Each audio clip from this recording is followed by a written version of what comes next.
ঢাকায় বাড়ছে শীতের অনুভূতি। তাপমাত্রা নামল 17 ডিগ্রিতে। ঢাকায় শীতের আমেজ আরও স্পষ্ট হচ্ছে।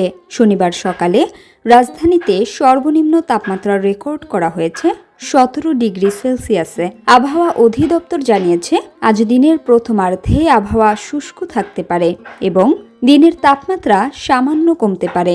সকাল 7টা থেকে পরবর্তী 6 ঘন্টায় ঢাকা ও এর পার্শ্ববর্তী এলাকার পূর্বাভাসে আরও জানানো হয়েছে, আকাশ আজ পরিষ্কার থাকবে এবং আবহাওয়া শুষ্ক থাকতে পারে।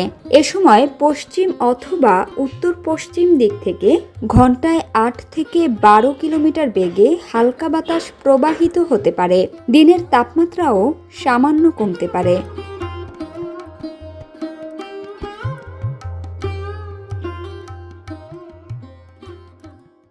Samia Sultana, GBC television.